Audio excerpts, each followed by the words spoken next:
Henry Bellamy was 28 when he died. The town had barely begun to buzz with news of his inheritance when the telegram arrived. Henry's body was found at the edge of a frozen pond on the Bellamy estate grounds, his eyes wide open, mouth twisted mid-scream, though there were no signs of violence. He had arrived the day before to move in. He never made it past the front door. Whispers spread fast in the quiet corners of New England. The Bellamy name, long dormant, surged back into gossip with eerie fervor.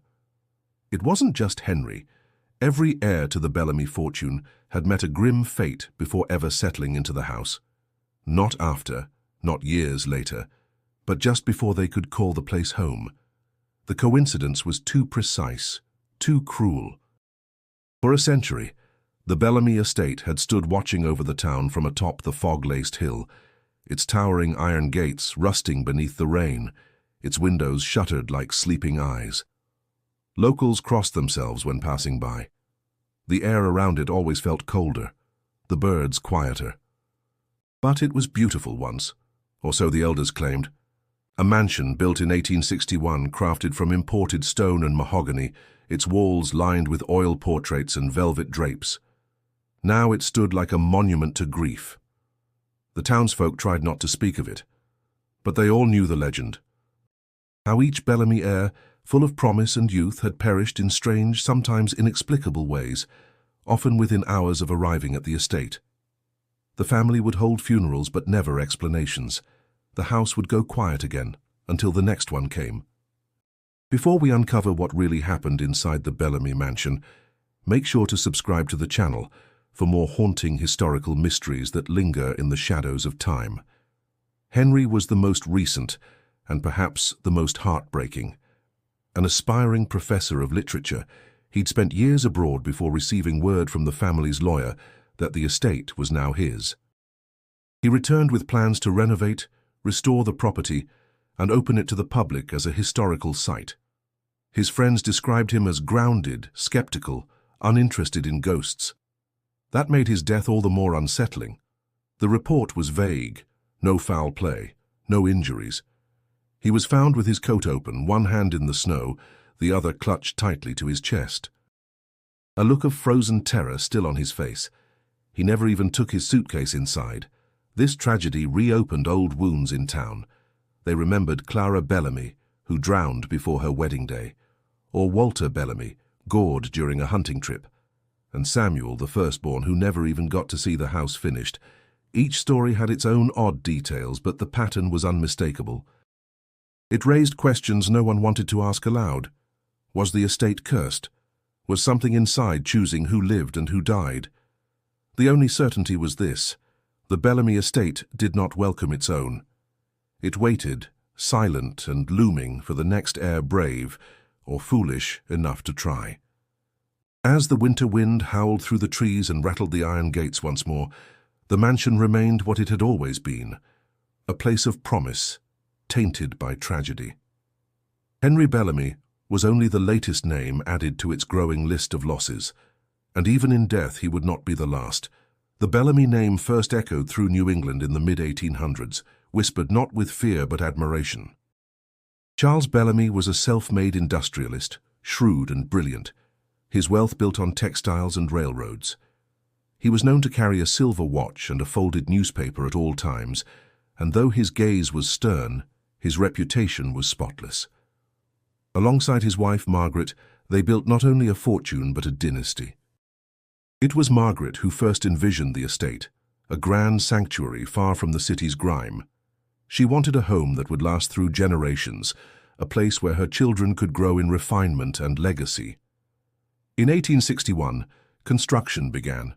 The land was carefully chosen, a hilltop overlooking the valley shielded by forest, where mist gathered each morning and the sunset bathed the windows in gold. The estate was built to impress, with imported marble, handcrafted staircases, and a library larger than most homes. When the estate was finished, the family planned a lavish celebration to christen their new home. Invitations were sent across states. Samuel Bellamy, their eldest son, had just returned from his studies in Boston and was to be the guest of honor. His room had been prepared with his favorite books and a hand-carved desk made from oak. It was to be his first night in the new house, but Samuel never made it inside. On the eve of the celebration, his carriage veered off the hill path just yards from the gates. The driver survived barely, but Samuel was thrown into the trees and died instantly. The shock rippled through the family with brutal force. Margaret fell into silence for weeks, staring out the parlor window at the unopened gate. Charles, once so resolute, was seen weeping in the garden. The funeral was swift, and the celebration cancelled.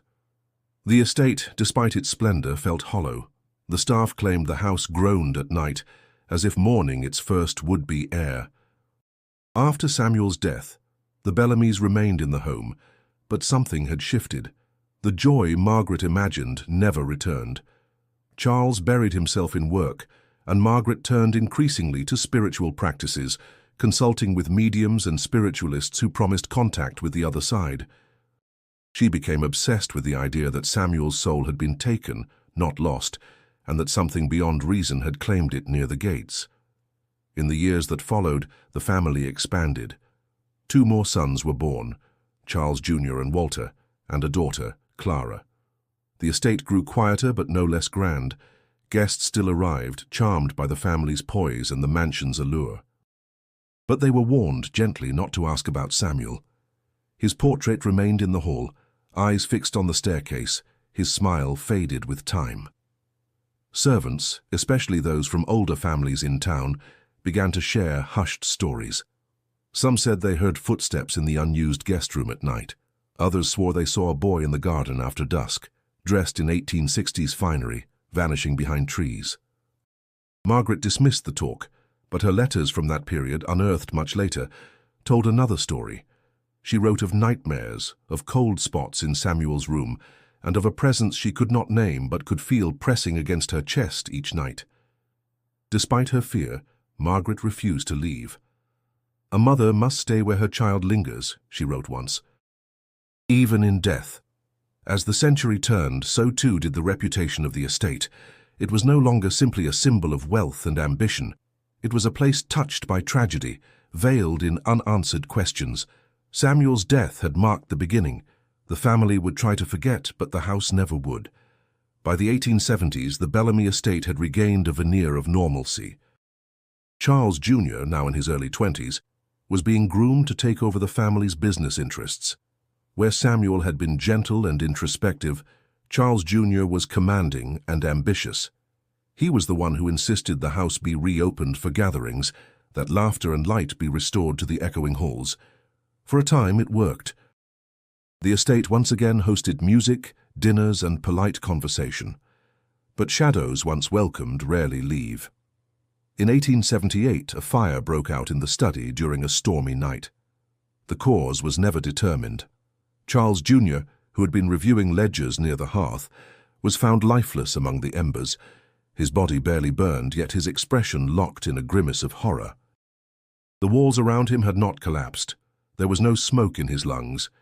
It was as if something else had taken him, something invisible, but absolute. Margaret collapsed at the news. Her letters grew more erratic, filled with ramblings about Samuel calling out for his brother, and warnings scratched into her mirror at dawn.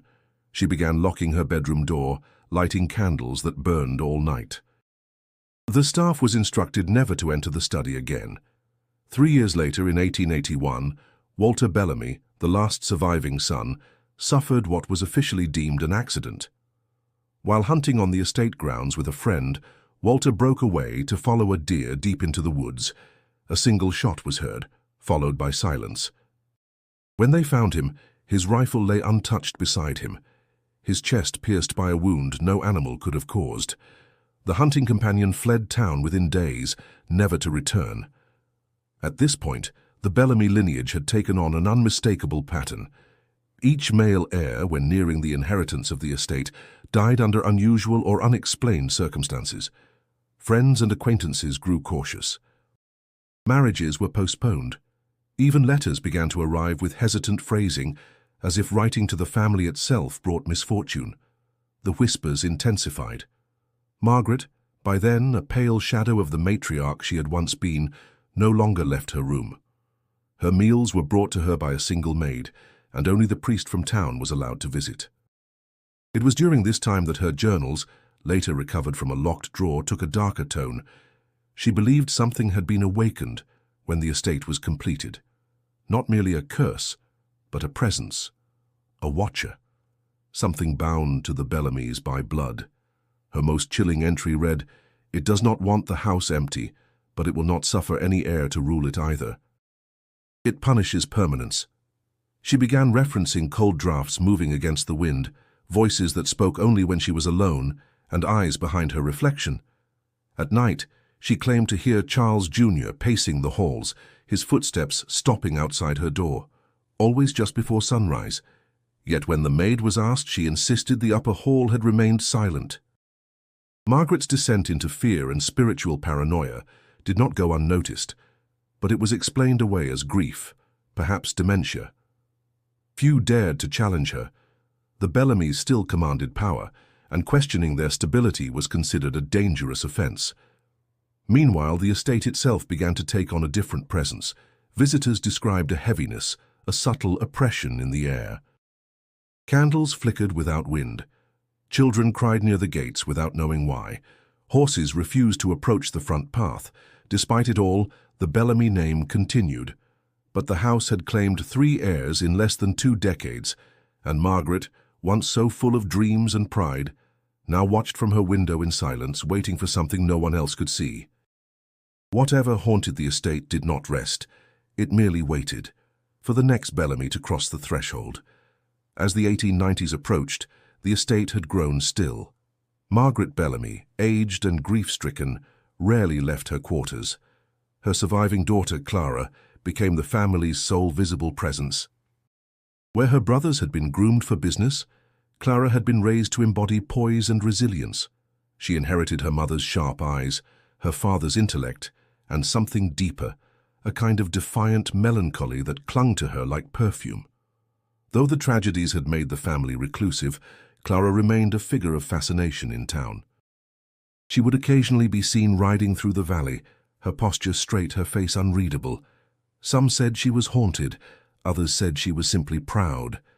But when news broke of her engagement to Thomas Greaves, a charming lawyer from Boston, it seemed the curse had finally loosened its grip.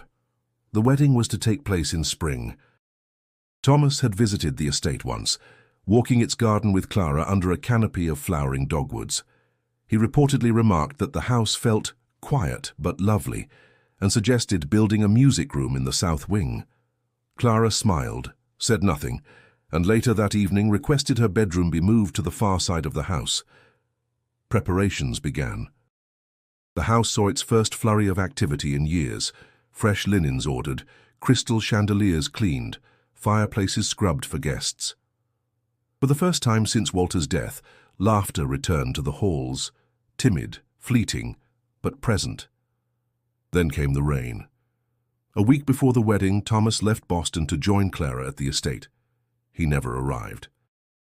The carriage was found at the foot of Bellamy Hill, the horse wandering free. His body surfaced 2 days later in the marshy bend of the river, miles downstream, though his clothes were dry.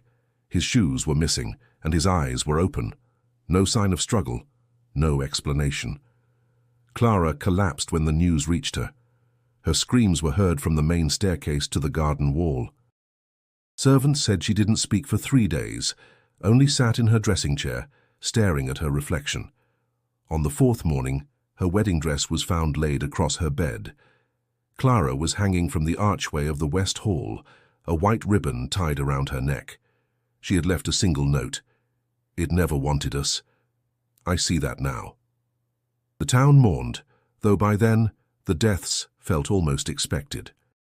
Clergy called for exorcisms. Superstitious families relocated. Rumors thickened like smoke, of the Bellamy house rejecting joy, of something inside it feeding on hope. Newspapers, which had once treated the family with reverence, began using harsher language. The House That Waits for Death read one headline, Another Bellamy Lost to the Hill read another. Stories circulated that Clara had been talking to shadows in her final weeks, and that she'd been seen standing in the rain at midnight, barefoot, whispering into the wind. Margaret Bellamy did not speak publicly again. After Clara's funeral, she dismissed the remaining staff, sealed the upper floors, and was seen only through her window. She stopped accepting visitors, not even the priest. When she finally passed a decade later, her will left the estate to the remaining cousins, distant, scattered, and wary. None came to claim it. The Bellamy mansion stood untouched, curtains drawn, clocks stopped, furniture covered in white sheets that yellowed with time, the iron gates rusted, locks fused by weather and silence. Occasionally, daring children would climb the fence, only to return with tales of lights in the upper windows, of a piano playing itself, of voices murmuring from inside. But most kept their distance. The estate, once a dream of legacy, had become a mausoleum of memories and missed beginnings. The house no longer welcomed anyone, not even its own blood. And yet it waited, as if knowing that sooner or later another Bellamy would come. As the new century dawned, the Bellamy estate slipped further from the memory of society. Overgrown ivy choked its stone facade, the fountains dried to silence, and vines crept into windows left cracked by decades of weather. Yet within its decaying beauty, something endured, a presence no time could erode. In 1904, a discovery reawakened the estate's dark history. A private collection of letters was found in a Boston archive, sealed and forgotten in the back of a legal cabinet once belonging to Charles Bellamy. They were addressed to a name few recognized, Alphonse Renard, a French spiritualist infamous in underground circles for his lectures on energy transference and blood rituals. The correspondence stretched over 10 years. In his earliest letters, Charles expressed curiosity. An intellectual diversion, he called it, but his tone quickly darkened. He wrote of Margaret's strange dreams, of objects moving in the night, and most disturbingly, of feeling watched by something older than the foundation beneath our home. Alphonse encouraged Charles to offer something precious, claiming that true communion demands legacy. The letters grew cryptic. One contained only a symbol, 2 interlocking serpents encircling a black sun. Another described a ritual requiring a sealed room, a mirror covered in black cloth, and a circle of salt mixed with ash. No confirmation of the ritual's completion was ever written, but the letters stopped in 1861, the year the estate was finished and Samuel Bellamy died. This new evidence drew the attention of occult historians and fringe scholars. Some believed Charles had attempted to bind prosperity to the house through spiritual means. Others claimed he had opened a door he could not close. The suggestion of a blood pact, a sacrifice to secure fortune, spread like wildfire among the curious. Then came the whispers of the attic. Long rumored but never explored, the attic of the Bellamy estate had always been locked. Servants reported hearing sounds from above, soft weeping, the rustling of paper, and on one occasion a thud followed by footsteps. No key was ever found, and after Margaret's death, no one dared to search. But the letters hinted at something hidden there. In one, Charles wrote, "If the right fails, I will bury it where light cannot reach." This note sparked a local legend that something unnatural had been sealed inside the attic, waiting. Some claimed it was the original grimoire used in the ritual. Others whispered of a mirror that didn't reflect the living, only those already claimed. A few even believed the attic itself was cursed ground, that stepping into it meant death before dawn. Still, curiosity lingered. In 1912, a young cousin from the extended Bellamy line visited the estate. His name was Elias. Orphaned and raised abroad, he had returned to America at 17 and insisted on seeing the house he'd been told never to mention. Against the advice of family friends, he found a way in. The caretaker discovered him the next morning, seated at the attic door, muttering incoherently. His hair had turned snow-white overnight. He never recovered, slipping into a catatonic state. He died 3 days later, his fingernails caked with ash. That incident marked the final time anyone willingly entered the estate. By the 1920s, the Bellamy mansion was no longer simply forgotten. It was feared. Townsfolk crossed themselves when its silhouette appeared in the distance. Stories abounded, of dogs refusing to approach the front steps, of travelers hearing voices from within despite boarded windows, of shadows moving in rooms long since sealed. And always, the attic loomed above it all, unseen but not unfelt. No one knew for certain what Charles Bellamy had done to bind his legacy to that hill, but the echoes of it remained, hidden in letters, sealed in wood, and whispered through time. The house still stood, untouched, but those who remembered the Bellamys understood one thing clearly. Whatever lived there had not yet finished what it began. The attic of the Bellamy estate had become a legend unto itself, an unentered chamber high above the rotting halls, locked not just by key but by fear. Locals speculated wildly. Some believed it was where Charles Bellamy performed his final ritual. Others whispered of a mirror, one that didn't reflect the living. There were those who said the attic wasn't a room at all but a prison, meant to contain something neither alive nor dead. For years, the door remained sealed. No one had the courage or the will to force it open. That changed in 1915. Elias Bellamy's death had left more questions than answers, but it also stirred a perverse curiosity in the community. Among the young and reckless, the estate transformed from a haunted cautionary tale to a dare. In secret, 2 teenage boys from town climbed the hill late one October night. Only one came back. He was found wandering the woods barefoot and shaking, unable to speak. It took him a week to utter his first coherent sentence. All he said was, "The door was open." That phrase ignited new waves of rumor. Was the attic no longer sealed? What had they seen? Then, in 1918, a fire broke out in the neighboring grove.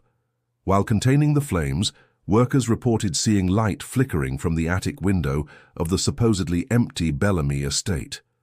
When volunteers entered to check for squatters, they found the house vacant, dust covering every surface, no evidence of intrusion. But the attic door, previously locked for over 50 years, now stood ajar. None dared to cross the threshold. Word reached Father Alden, an old priest with connections to the family. He had once visited Margaret in her final years and knew more than he ever shared. Upon hearing of the attic, he volunteered to cleanse the house, claiming he had long suspected something unnatural had rooted itself within its walls. He arrived on a grey morning with holy water, incense, and a journal clutched to his chest. He did not leave alive. The official report listed it as an accident. He'd tripped on the stairs and broken his neck. But the officer who found him said the priest's hands were burned black as if dipped in fire. His journal, found beside the body, contained only one entry from that day. It read, "The air bends here. The house breathes. Something is listening." After Father Alden's death, the estate's reputation solidified into something far darker. No longer just a place of tragedy, it was now a site of quiet malevolence. The attic in particular was spoken of with dread. Children were warned never to play near the gates. Superstitious elders claimed that even speaking of it invited misfortune. Those few who dared draw close described an unnatural cold radiating from the upper windows. Some swore they heard footsteps above the second floor, pacing slowly at night. There were even those who claimed to see figures pressed against the attic glass, faces pale and unmoving, watching. In 1924, an amateur occultist from New Haven attempted to investigate the estate for a book. He was last seen entering through the rear garden. His notes, found later in a rented room, contained a single sentence scribbled dozens of times. "It showed me what I am." After that, no one entered again. The attic resumed its silence, its door closed but never locked. It became the center of all speculation, the source of every legend tied to the Bellamy curse. Whatever had been awakened there, by ritual or blood or sorrow, remained. And the house, though quiet, waited still. In the summer of 1929, the Bellamy name stirred once more, not from death, but from defiance. Evelyn Bellamy, granddaughter of Charles Jr., was 26, educated, and fiercely independent. She had spent most of her life abroad, raised by her mother's family in London, far from the suffocating shadow of the estate. But the Bellamy blood still ran in her, and when the family lawyers notified her that the house was hers by right, she didn't hesitate. Evelyn was not a woman of superstition. She had studied literature and history at Cambridge, spent time among scholars and skeptics, and had no patience for ghost stories. When the details of the curse were laid before her, she laughed. "Every great family has skeletons," she said. "The Bellamys simply buried theirs in stone." Friends urged her to sell. Journalists reached out, hungry for quotes. But Evelyn ignored them all. She had a vision: to restore the estate and turn it into a cultural retreat for artists and writers. She called it a reclamation of her heritage, a break in the cycle of fear. Her letters from that time brimmed with resolve. "I'll prove that ghosts are just stories," she wrote, "and stories are mine to rewrite." She arrived at the estate on a bright June morning with a single suitcase and a black cat named Byron. The gates, stiff with rust, groaned open. The house loomed above her, massive and quiet. But Evelyn walked in with her head held high. She planned to spend her first night there alone. The villagers watched from a distance, muttering prayers. No one had entered the mansion since the priest's death. No lights had been seen from the upper floors in nearly a decade. But that night, a faint glow flickered in the second-floor window. Evelyn's room. Then around midnight, the glow vanished. At dawn, the lawyer returned to check on her. The front door was ajar. Her suitcase lay untouched in the foyer. Byron, the cat, was crouched on the staircase, fur bristled, eyes fixed upward. Evelyn was gone. They searched the house for hours. Her bed was made. Her shoes were near the fireplace. But on the grand piano in the parlor, a trail of red stained the ivory keys. It led nowhere. Her body was never found. The town went silent again. Rumors flourished in her absence. Some said Evelyn had been pulled into the attic, taken by whatever lived beyond that door. Others claimed she had unlocked something new, something no heir before her had dared confront. One story told of her voice echoing through the walls for days, reciting Shakespeare in perfect clarity, before fading to nothing. Whatever the truth, Evelyn Bellamy became another name in the long line of inheritances turned elegies. But unlike the others, she had not come reluctantly. She had not arrived in fear. She had chosen the house, challenged it, and it had answered. Her disappearance confirmed what many already believed.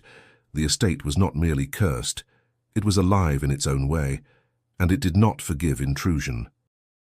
The estate once again fell into shadow. No heirs remained close enough to take possession, and none were willing to try. The gates were chained shut. Notices of condemnation were nailed to the outer walls, ignored by time and wind. The Bellamy mansion, having claimed yet another of its own, returned to its waiting.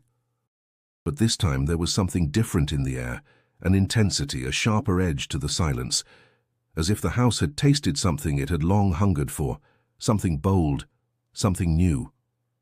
And somewhere within its walls, in the stillness between stone and memory, Evelyn's final words hung like smoke. "Let the house come for me, if it dares."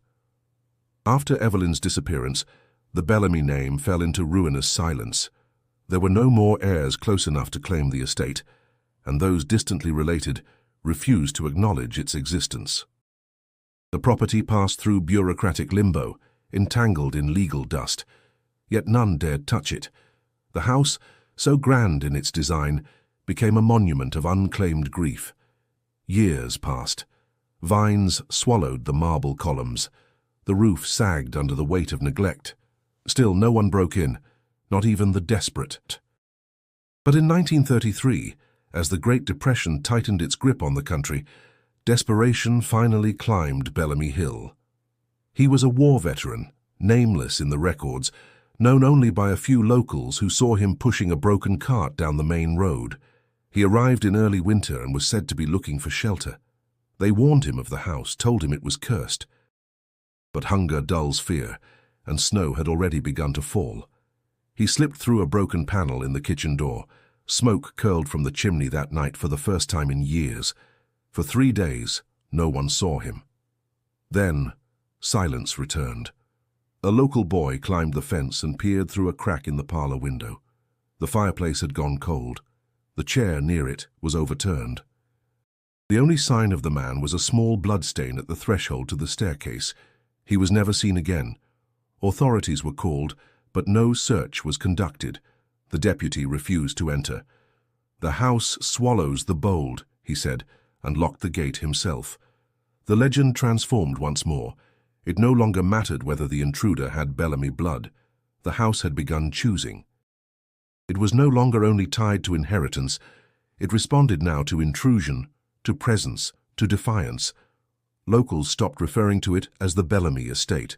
They called it the waiting house. Parents forbade their children from going near it. Even drifters avoided its shadow.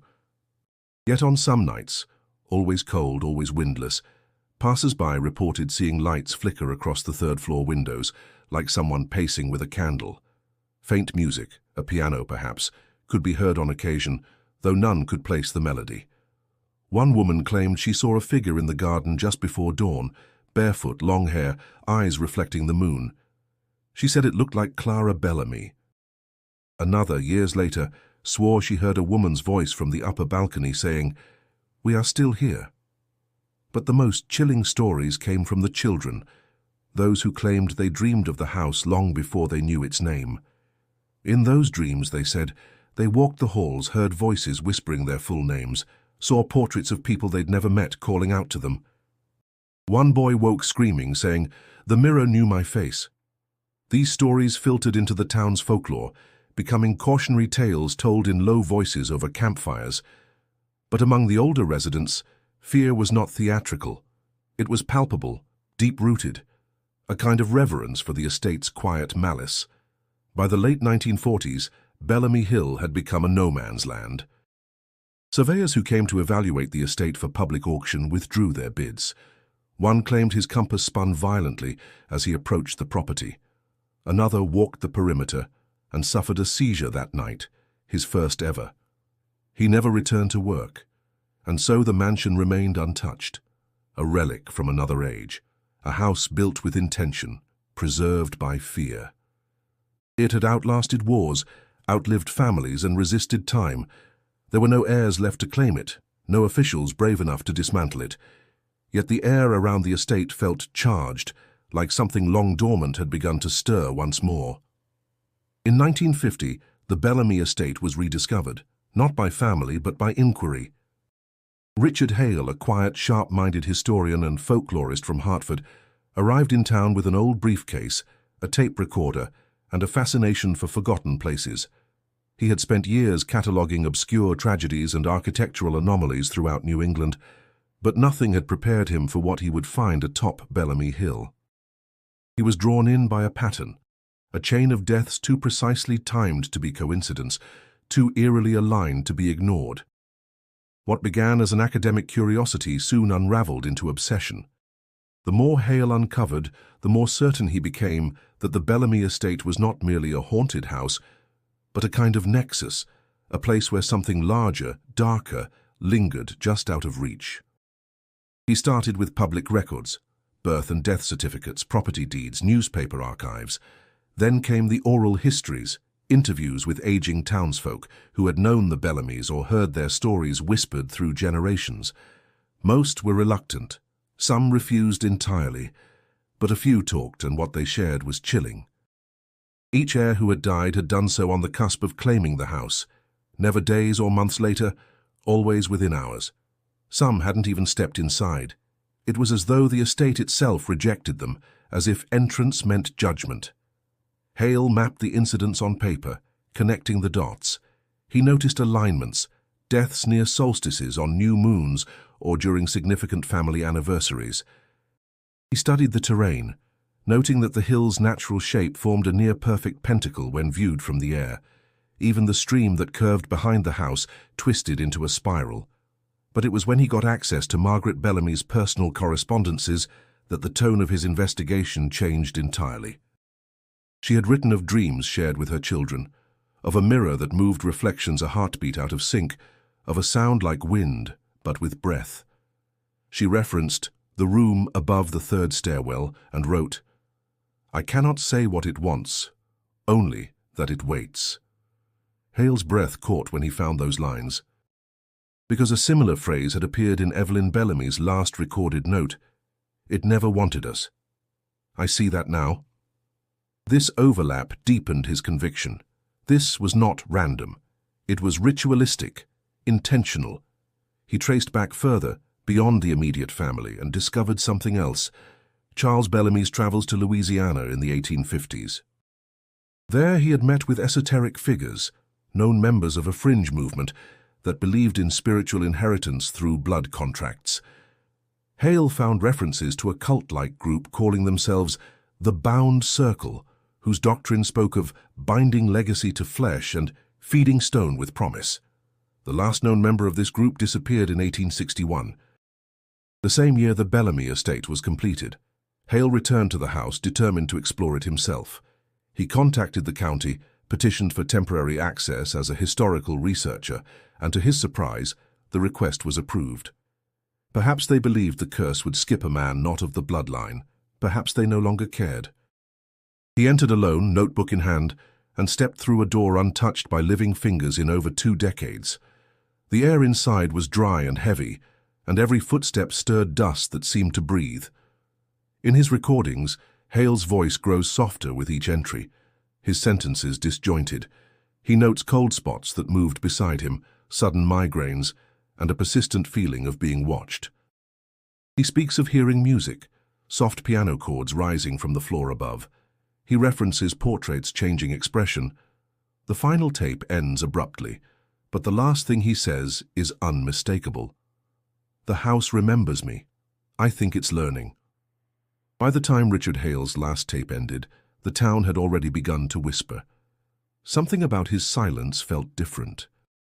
Others had vanished, yes, but Heir was meticulous, predictable. He had submitted notes weekly, maintained a log at the library, even posted letters to colleagues outlining each step of his investigation.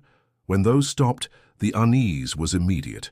Sheriff Elmer Grant, a skeptical man with no patience for ghost stories, was the one who organized the welfare check.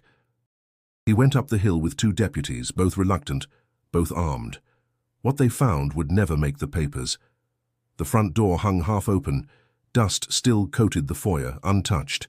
The parlor was undisturbed, but on the grand staircase lay Heir's tape recorder, intact, wound tight as if freshly used. No sign of Heir himself. No blood, no struggle, only a lingering smell of burned cedar. They didn't stay long. Grant told no one what he heard on the tape, but that night he resigned. What few details emerged came from the county clerk, who had been briefed unofficially.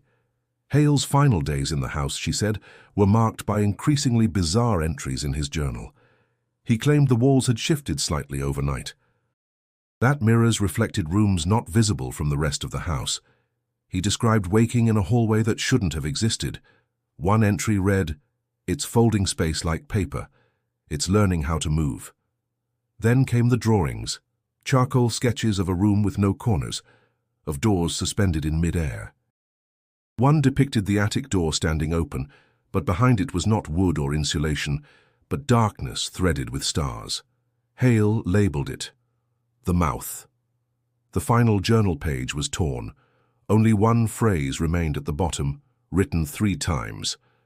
"Don't speak to the mirror." The attic, once rumor, was now undeniable. Heir's disappearance reopened a line of inquiry long buried. Other scholars reached out. One, a professor from Chicago named Edwin Moore, publicly claimed that the Bellamys estate sat atop a fault line of spiritual resonance, what he called a saturation of intention. Another argued that the house was not haunted, but sentient, a self-contained ecosystem of consciousness formed through trauma and ritual. They clashed in academic circles, but all agreed on one thing. The pattern was real, the danger provable. Meanwhile, those few who had read Heir's original notes began noticing something strange. People who spent too long studying the material, reading the letters, tracing the patterns, reported strange dreams. One researcher claimed his dog refused to enter his study after he pinned up Heir's map. Another broke a mirror and found it had reformed by morning, uncracked. Even skeptics began to step back. The county officially reclassified the property as sealed by historic designation, though no work was planned and no funds allocated. It was a bureaucratic dead end, a way of saying without saying that the estate was to remain untouched. But the house was not finished. In the years following Heir's disappearance, visitors to the outskirts of the property began to describe strange effects. nausea near the gates, watches stopping, voices mimicking loved ones. The phenomenon grew more frequent, more specific. It was as though the estate had begun reaching outward. Inside, the house remained undisturbed, but the air itself had changed. Hale's journal had warned of something awakening, something trying to communicate, not in language but in sensation, in pressure, in thought. Those who stood near the gates too long reported dreams they did not recognize, memories not their own. One woman, a teacher passing through town, wept uncontrollably when she glimpsed the upper window. She later said, "I remembered dying there. But I've never been inside." And always above it all the attic window remained dark. But some claimed that if you watched it long enough, it blinked. It was in early 1952 when Hale's notes led one final researcher to a breakthrough, though few knew of it at the time. Her name was Miriam Kessler, a reclusive academic in her 40s who specialized in secret societies and early American spiritualist cults. She'd never set foot near the Bellamys estate. Her work was confined to records, patterns, symbols, but it was enough. Kessler had been studying a little-known group called the Order of Eterna, referenced only in fragments across letters, arrest logs, and diaries from the mid-1800s. The Order, she wrote, was less a cult than a spiritual mechanism, a system designed not for worship, but for containment.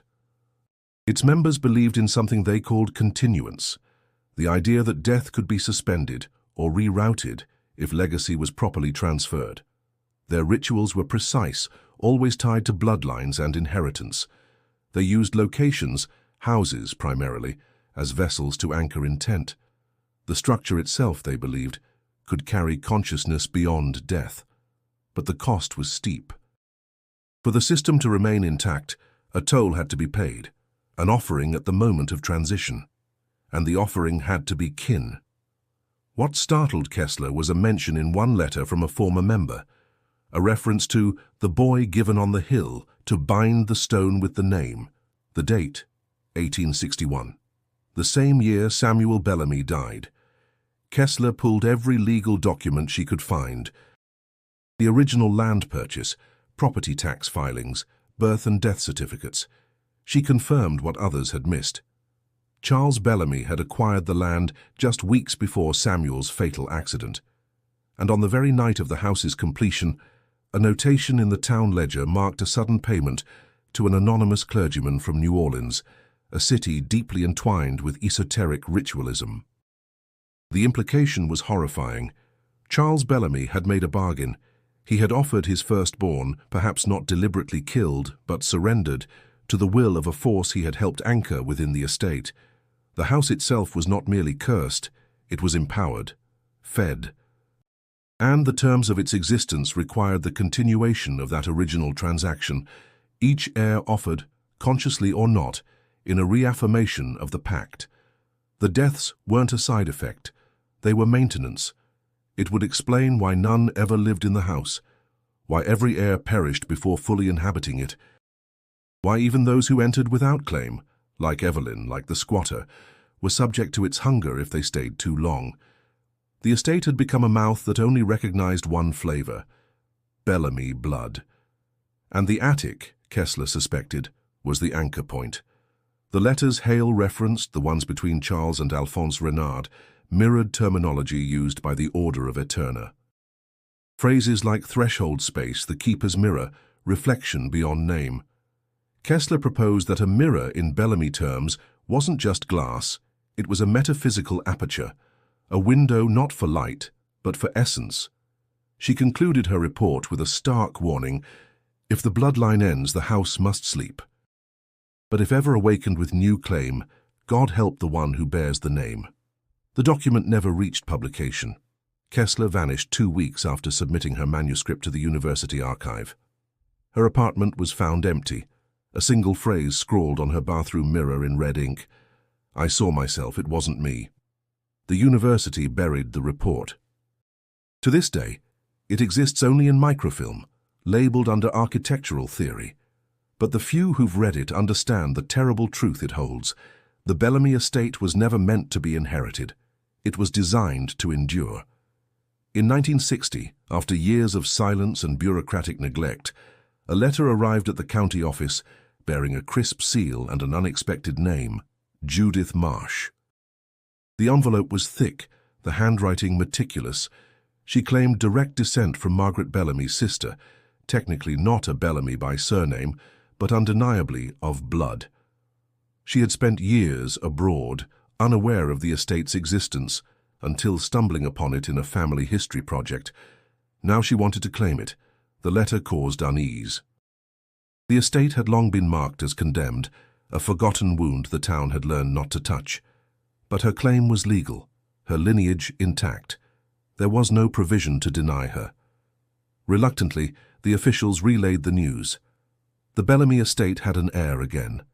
Judith arrived in early spring. She was 34, elegant, composed, with the posture of someone used to silence and solitude. Her arrival was quiet. No reporters, no fanfare. She didn't speak to the townspeople. She checked into a modest inn and requested only one thing from the county: keys to the front door. People warned her, of course.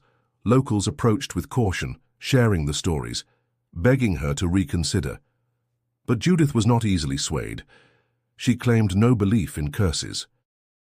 "History has teeth," she said once to the innkeeper, "but I don't intend to bleed." She set the date for her visit, April 6th. One night inside, alone. She said it was for documentation, to inventory the home before beginning the process of restoration. She promised to return by morning. Before entering, she handed the innkeeper a sealed envelope. "If I'm not back by noon," she said, "give this to the local police." She stepped through the gate with a flashlight, a notebook, and a tape recorder. The door creaked shut behind her, and the house, once again, had someone to watch. Judith's presence inside is known only through that tape.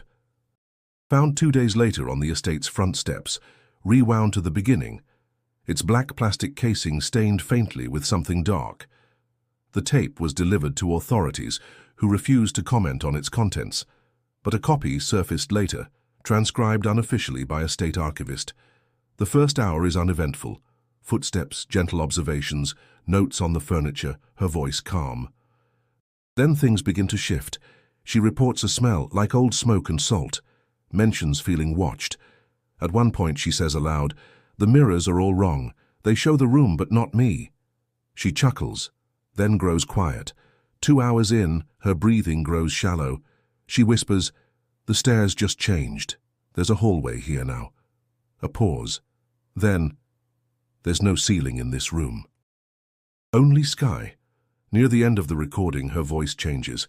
She speaks as if in trance, reciting names not found in any Bellamy record. She murmurs about doors with no hinges, about clocks that tick backward. And then, in a final moment of clarity, she says, "I think I see them, all of them watching from behind the glass." The tape ends in silence. No scream, no final breath. Just the sound of the recorder clicking off. Judith Marsh was never seen again. A search was conducted. The house was combed, the grounds surveyed. Nothing. No signs of struggle, no body. The only thing left was her envelope, still in the innkeeper's drawer, unopened. It contained her last will and testament, transferring ownership of the estate to the town, with a condition: do not sell it.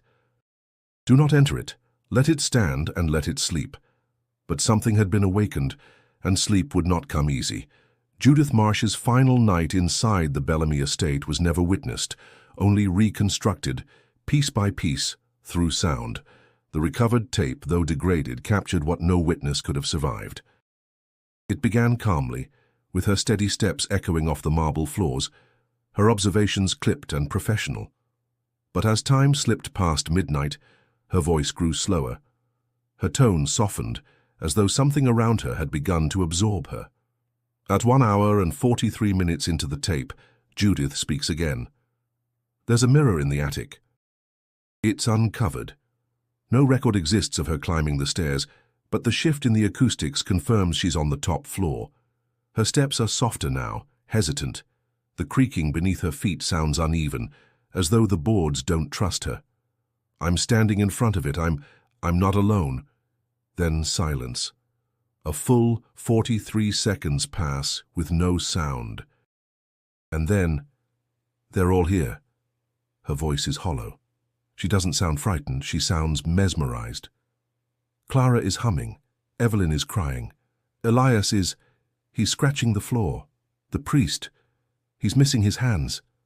The air crackles faintly on the tape, like static building in the room, and then they're in the glass, their faces, hundreds of them, all looking at me, all mouthing my name. A click. A breath. Then she says, almost tenderly, "They don't want me to leave." From this point, the tape distorts. The hiss increases. Faint, layered voices overlap hers. None distinct, all whispering.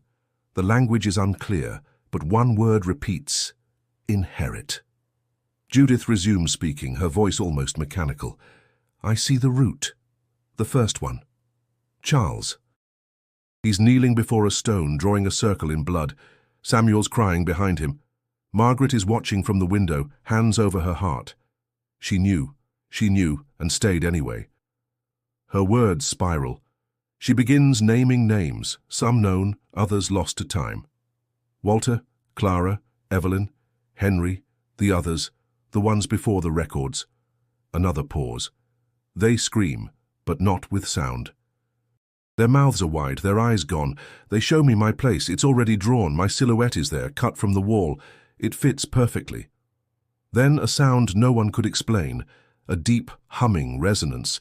It builds gradually until it consumes the background. Lights flicker audibly in the static. Judith begins to cry, but it's not panic. It's sorrow. Acceptance.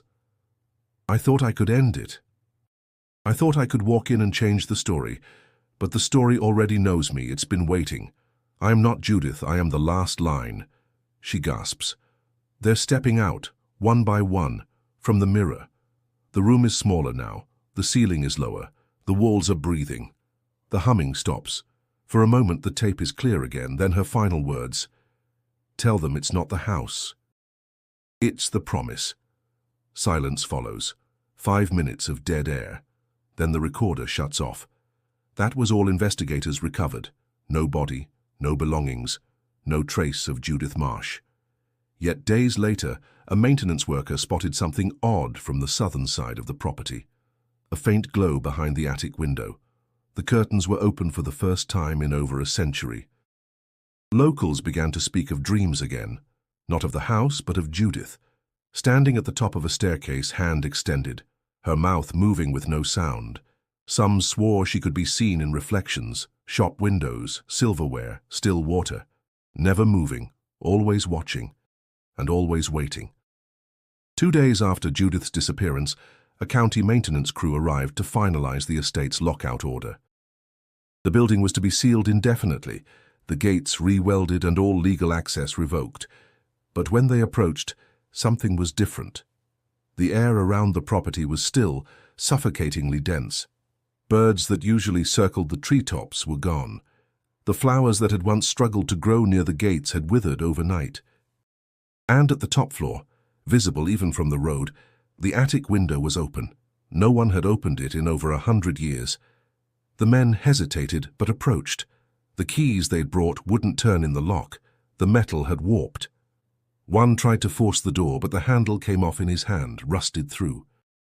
They radioed for backup, reporting structural compromise, but before anyone else could arrive, the front door creaked open on its own.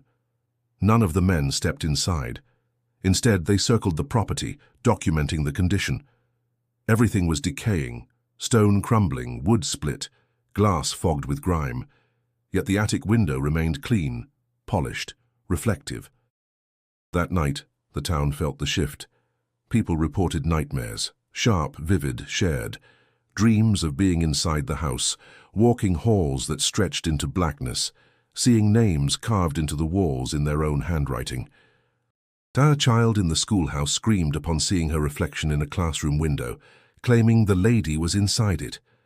The following morning, a letter was found nailed to the courthouse door. No handwriting could be matched, no fingerprints. It read, "It has taken root. The mirror is open." That week, livestock fled from nearby farms. Dogs barked at empty rooms. A group of teenagers, unaware of recent events, tried to film themselves near the estate for a dare. One returned, shaking and mute. The others were never found. And still, the house stood quiet, watching. The attic window glowed faintly each night, pulsing like a heartbeat. Authorities attempted to install fencing, but posts cracked during the night. No camera footage lasted more than 10 seconds before distortion. The town finally declared the land off limits, citing environmental instability. But some knew better. Richard Hale's journals resurfaced, copied in fragments across underground circles. One page, long dismissed as incoherent, suddenly made perfect sense in light of Judith's final tape. It read, "It doesn't need us to come in. It only needed us to see it. That was always enough. The boundary has changed. Whatever had been confined to the estate for over a century was no longer bound by walls or blood. It had evolved, grown. Survivors of contact described a sense of dislocation, like being watched from within. Reflections misbehaved. Rooms shifted angles when unobserved. One woman claimed her own voice responded to her from inside a mirror, but delayed and smiling. The house, it seemed, had found a new way to speak. In the months that followed, a quiet exodus began. Families closest to the hill relocated. Houses near the estate were sold cheap, then abandoned. Street signs rusted over, roads fell into disrepair. Bellamys Hill became a dead zone. Only one structure remained untouched, the Bellamys estate. Not vandalized, not burned, not reclaimed by nature. Preserved. Waiting. No one knew what would come next.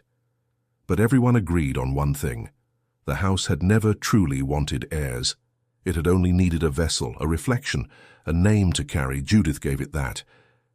And now when people walk past old mirrors or glance too long into still water, they sometimes see something behind them. Not their shadow, not their past, but a house. And behind its window, someone always watching. Today, the Bellamys estate remains untouched atop its hill, the gates rusted shut, the windows sealed in silence. No heirs have emerged since Judith Marsh. No claims have been made. And none are expected. The town around it has adapted in quiet, uneasy ways. Roads now divert from the property. Children are taught to avoid their reflections at dusk. No one hangs mirrors near doors. In restaurants, windows are always partially curtained. It's not written down, it's simply known. For those who remember, the estate is more than a relic. It's a scar, a reminder that some legacies are not meant to be carried, only endured. The house has taken so much, and yet still it waits, as though its purpose was never complete. Some believe it now sleeps again, satisfied for a time. Others say it has only changed tactics, no longer requiring heirs to come to it, but simply to remember. Because memory, like blood, can bind. Each year, near the anniversary of Judith's arrival, strange occurrences ripple outward.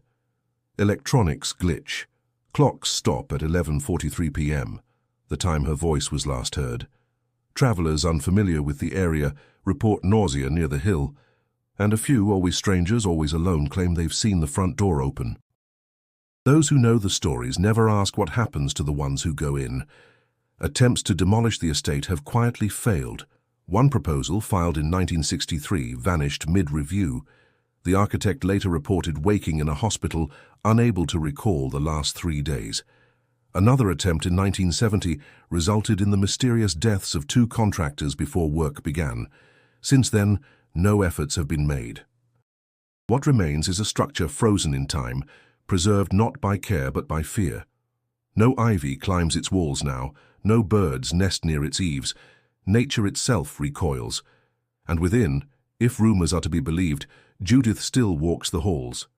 Not as a ghost, but as something more. Not claimed, not consumed, merged. Her voice is said to echo faintly through thin walls, calling names from old family trees. Her reflection, they say, sometimes appears where it shouldn't, mirrors in distant cities, glass storefronts, polished chrome. Some believe she became what Charles Bellamys began, a living anchor for something that feeds on legacy. Others say she was simply the last chapter, the final offering that allowed the house to seal itself. But still, questions remain. Was it ever just the house? Or was it the idea, the pact, the binding of intention to blood and stone? Perhaps the real curse was never in the estate itself, but in the human willingness to make bargains with things best left unnamed, to build monuments not to love or protection, but control, to legacy. The Bellamys story is not a ghost tale. It's a lineage of ambition, fear, and the belief that some things can be owned. The estate only reflected that belief again and again, until it became something else entirely. Now it reflects us, and perhaps that's the final warning. So if you ever find yourself passing through New England, near a forgotten hill, where no road quite leads and the trees stand a little too still, keep moving, don't stop, don't look up. And whatever you do, don't meet your own eyes in the glass. If this story left you breathless, chilled, or even just deeply curious, make sure to subscribe to the channel. We uncover true tales and lost legends just like this every week. And don't stop here. Click on the video now appearing on your screen to dive into another haunting story that refuses to be forgotten. We'll see you on the other side.